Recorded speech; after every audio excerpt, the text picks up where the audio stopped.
The glass paperweight, a gift from Commissioner Reynolds for steering the company through last year's compliance crisis, shattered against the wall as Monique from HR set the banker's box on my desk. I stared at the shards, my palm still warm from where I'd held it moments before. She has an MBA. You'll understand, Monique said, avoiding my eyes as she gestured toward the woman lingering in my doorway. The stranger wore a blazer still marked by store creases, her eyes already measuring the dimensions of my corner office. I'm Belle, she announced, extending a hand I didn't take. Top of my class at Wharton, the board is excited about bringing fresh perspectives to regulatory compliance. 15 years. 15 years. I had protected this company from every agency that could shut us down. I knew the coffee preferences of every federal inspector. I'd attended the funerals of 2 regulators' parents. I'd built a compliance system that ran like clockwork while executives slept soundly. The nameplate comes off easily, Belle added, already touching my door. I have calligraphy skills. I can make a new one by tomorrow. Without a word, I opened my drawer and removed my leather-bound inspection journal, the one containing 15 years of personal notes on every regulator who'd ever walked through our doors, and placed it in the box alongside the family photos Monique was awkwardly gathering. The audit team will be here at 4 o'clock, I said quietly. We'll handle it, Monique replied, now rearranging pens on what was no longer my desk. Will you? I asked. Commissioner Thomas is leading today's inspection. His son just deployed overseas. His arthritis flares when it rains.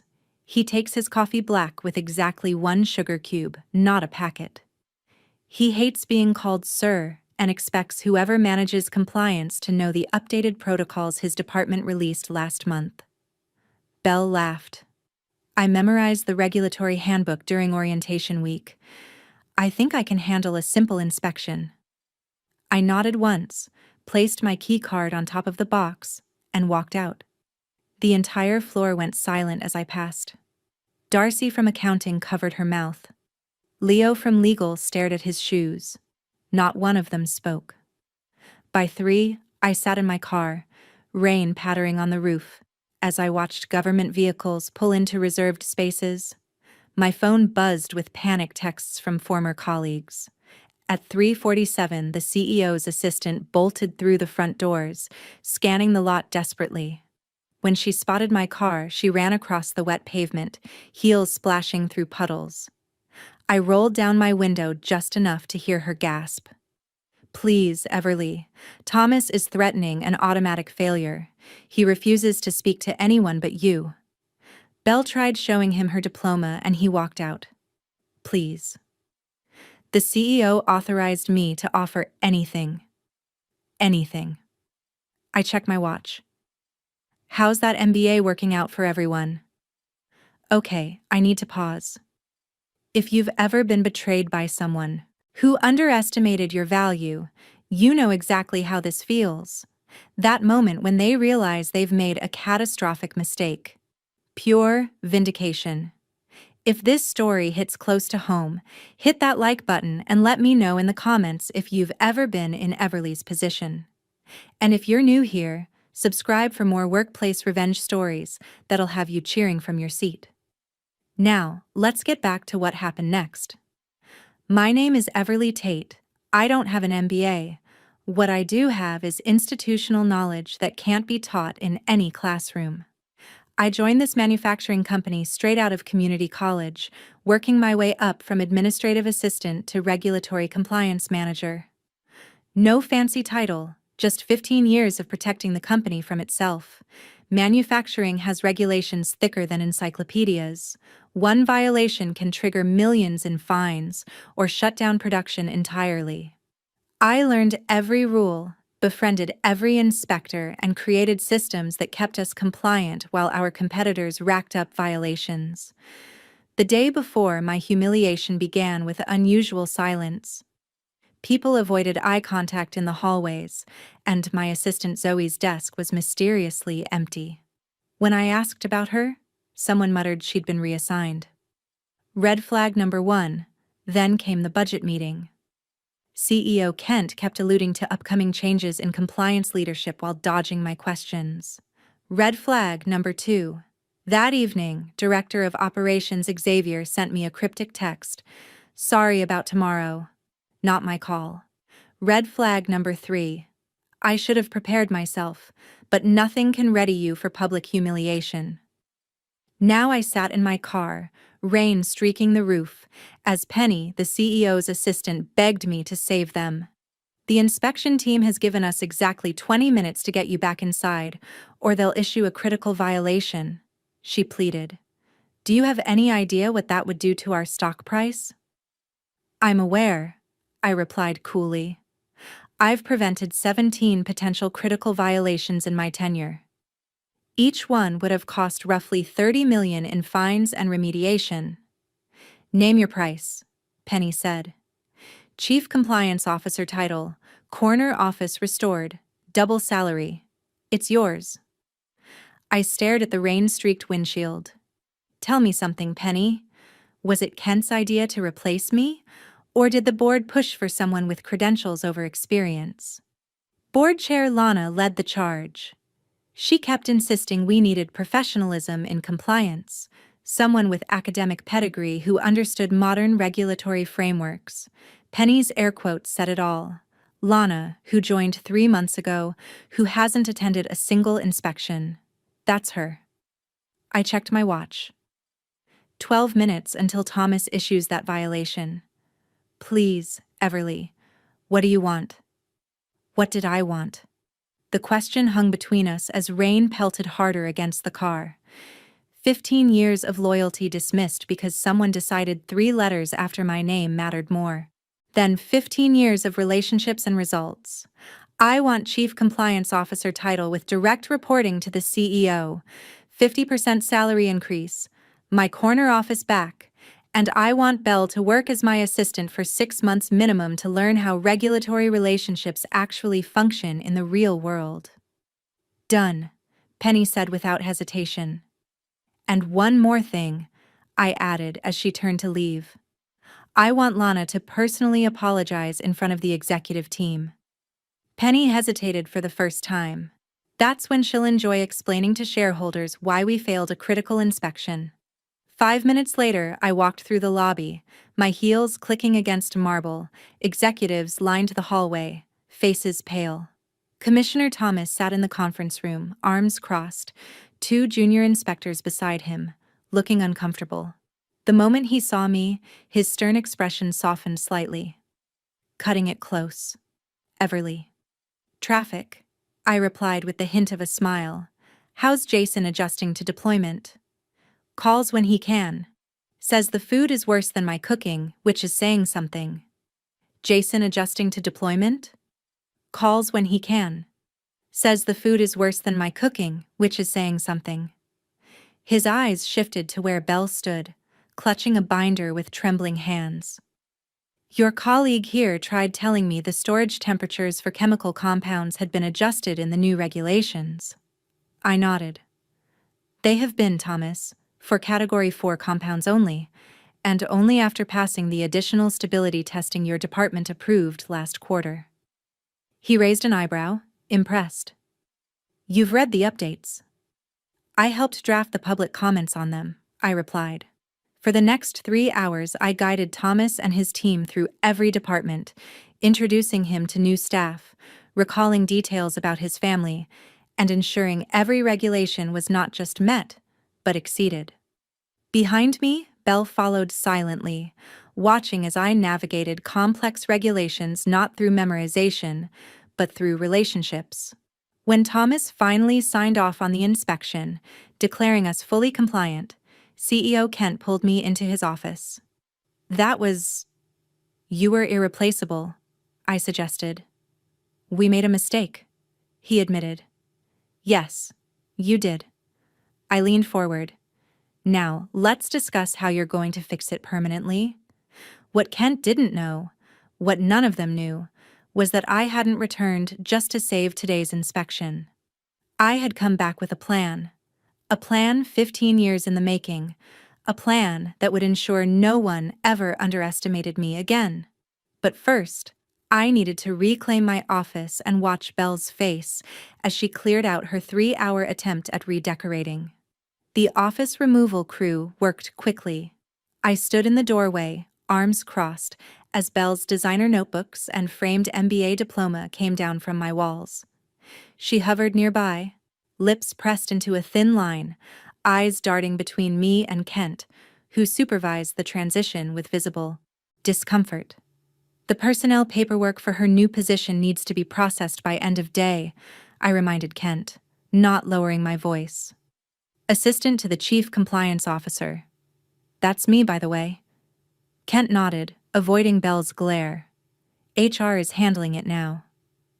When they finished, I walked into my restored office, ran my fingertips across the familiar desk surface, and took my seat. Through the glass wall, I could see Belle being shown to the assistant's desk outside my door, the same desk where I'd started 15 years ago. Poetic justice has a particular flavor. Sweet, but with an aftertaste reminding you that vengeance is never simple. I pulled out my laptop and began typing the email that would set everything in motion. The next morning, I arrived early. Belle was already at her desk, typing furiously, hair perfectly styled despite the early hour. "Good morning," I said pleasantly. "I need you to compile inspection records from the last 6 quarters. Organize them by inspector, violation category, and resolution time." She looked up, the strain of forced politeness evident in her tight smile. "I've already started reviewing the company's compliance history. I noticed several inefficiencies in your record-keeping system." I leaned against her desk. "Did you?" "Fascinating." "By the way," Commissioner Thomas called. "He wants to discuss the upcoming pipeline inspection next month. He specifically mentioned remembering you from yesterday's meeting. Said something about appreciating your enthusiasm." The color drained from her face. What should I tell him? "Nothing. I've already scheduled lunch with him. You'll join us to take notes." "Oh, and he likes to test new team members on regulatory knowledge. So, review Section 47.3 of the new guidelines before then." I turned to enter my office, then paused. "That section doesn't exist, by the way. Just seeing if you'd blindly follow instructions." Her face flushed with anger. "I'm not an idiot, Everly. I graduated top of my class, and I've navigated 15 years of shifting regulations without a single major violation. Education and experience are different teachers." I softened my tone slightly. "Look, I don't blame you for taking the position they offered. I blame them for not valuing what they had. Now we both have something to prove." For a moment, I saw confusion replace the hostility in her eyes.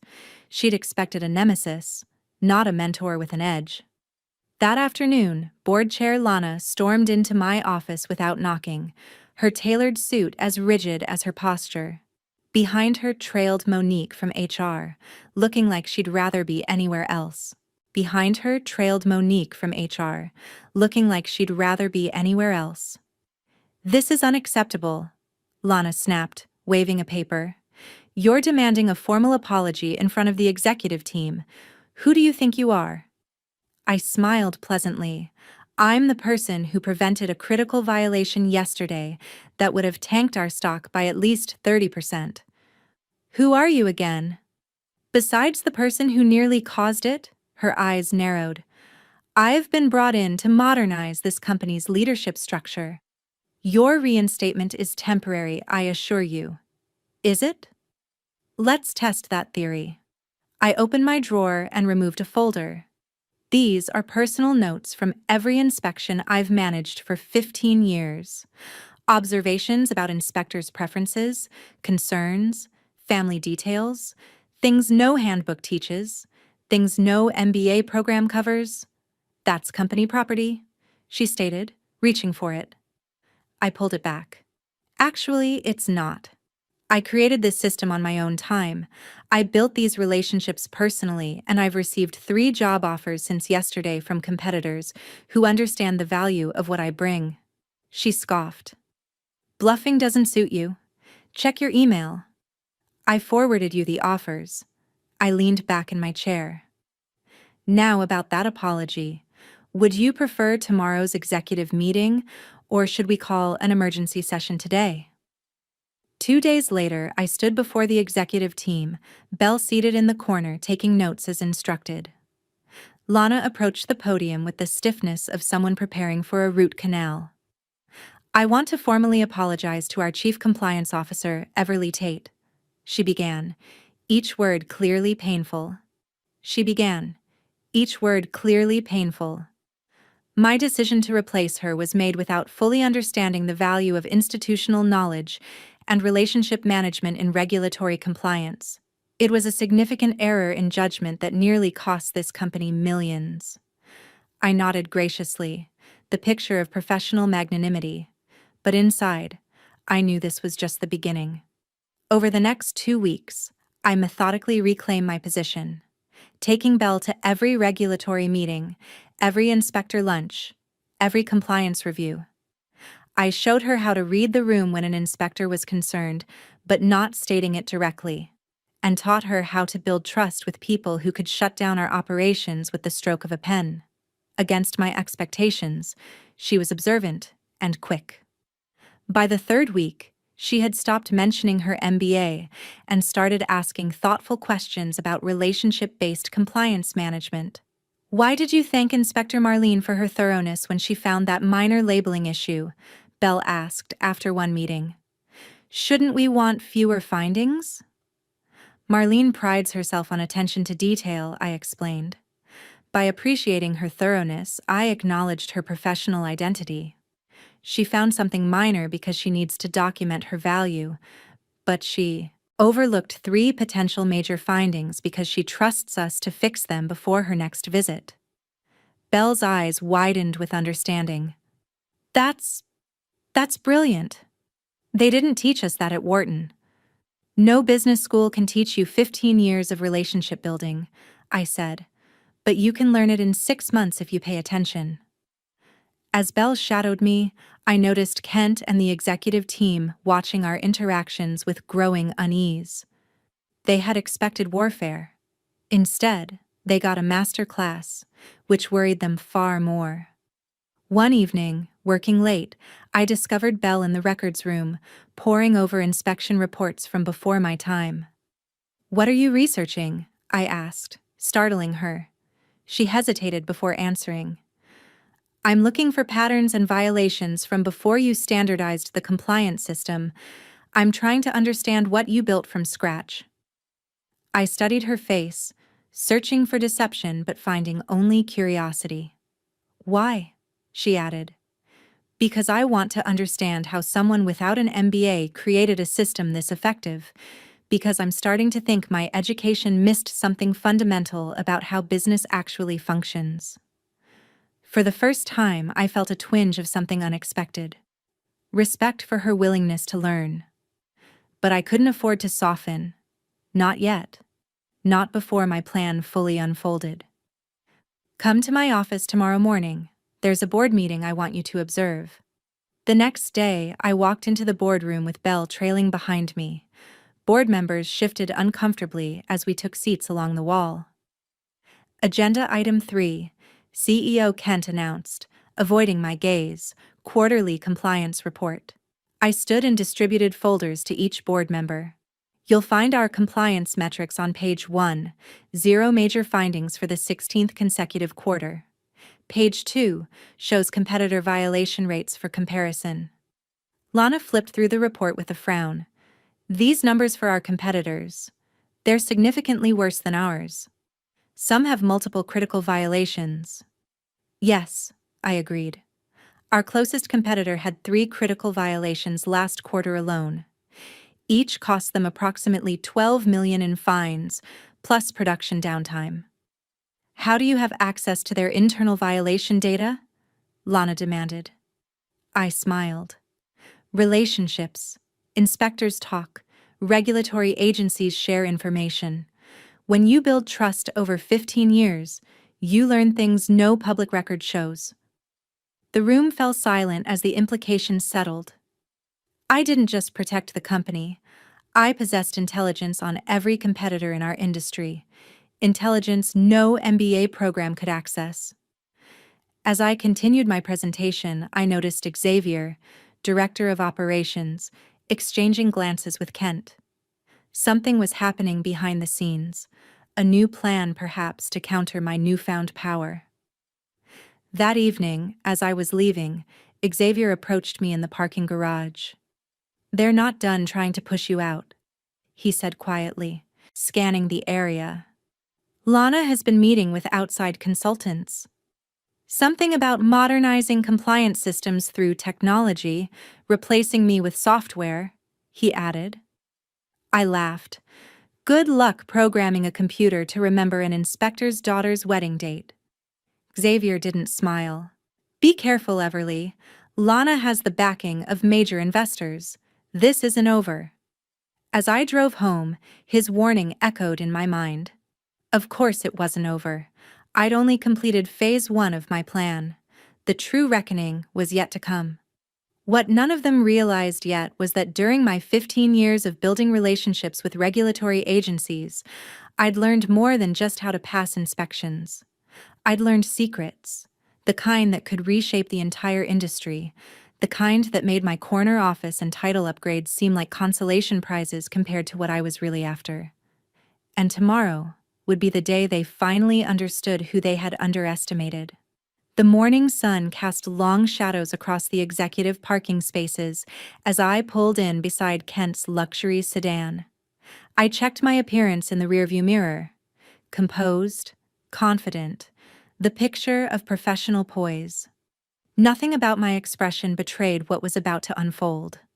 My phone buzzed with a text from Belle, already set up in the conference room as requested. "Coffee, waiting on your desk." In 3 weeks, she'd transformed from resentful rival to efficient assistant. Desk. In 3 weeks, she'd transformed from resentful rival to efficient assistant. I still couldn't fully trust her motivations, but her adaptability impressed me. Survival instincts, perhaps, or a genuine realization that her education had gaps experience could fill. When I reached my office, I found not just coffee, but a detailed brief on each board member scheduled for today's emergency session. Belle had compiled personal notes, voting histories, and even potential conflicts of interest. Information I hadn't asked for but immediately recognized the value of. "This is thorough," I acknowledged when she appeared in my doorway. "I noticed you keep similar profiles on the inspectors. Thought it might help with the board." I studied her for a moment. "Why are you helping me? 3 weeks ago, you were taking my office." She leaned against the doorframe.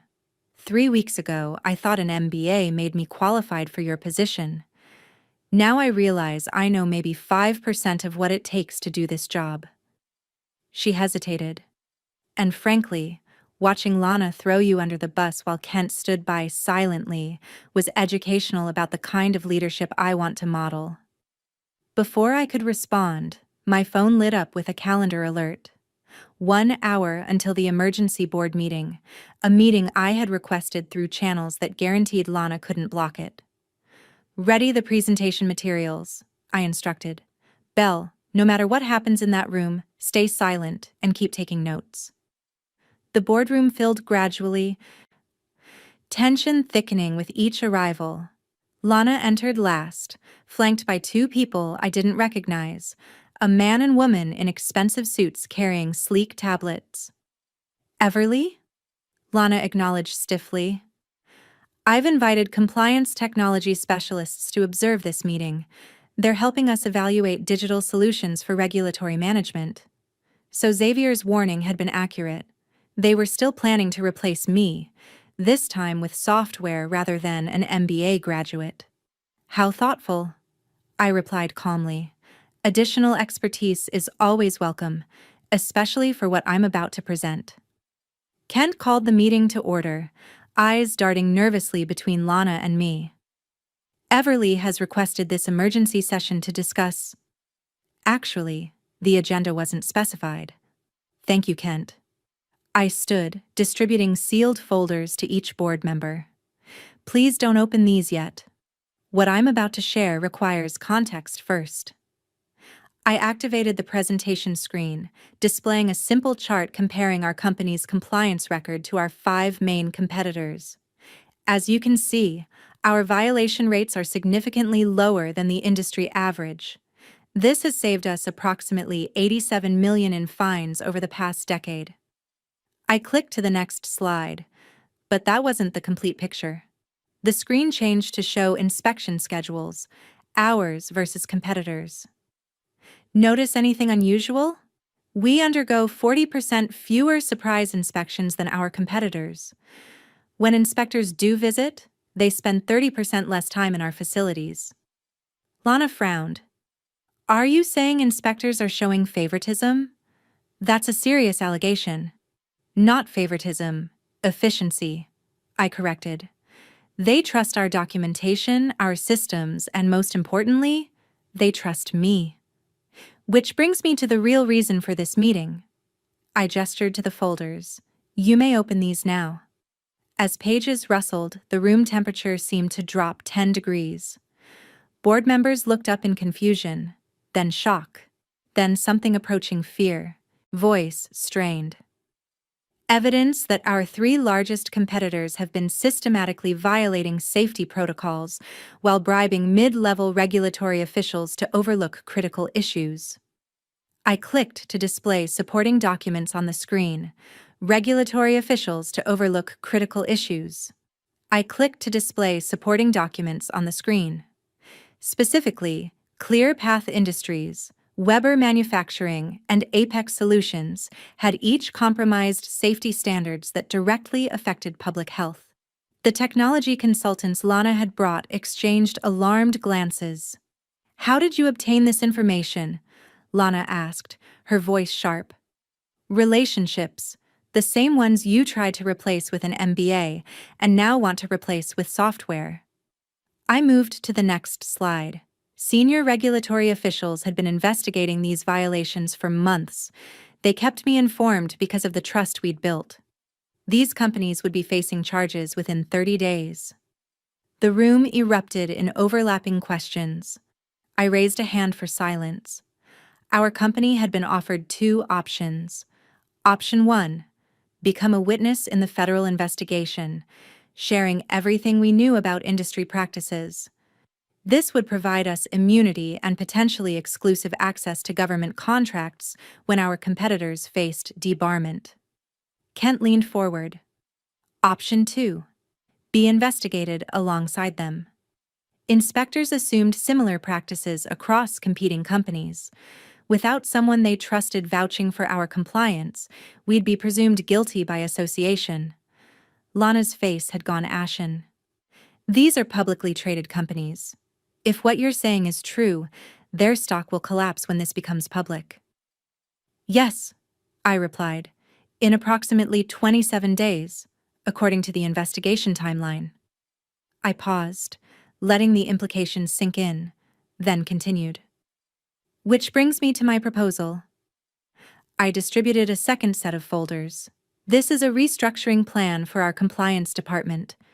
It expands my team, increases my direct authority over production protocols, and establishes an ethics committee that reports directly to me rather than the board.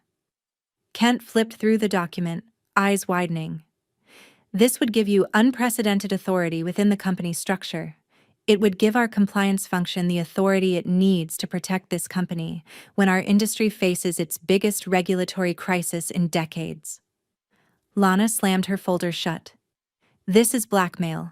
You're leveraging confidential regulatory information to expand your power.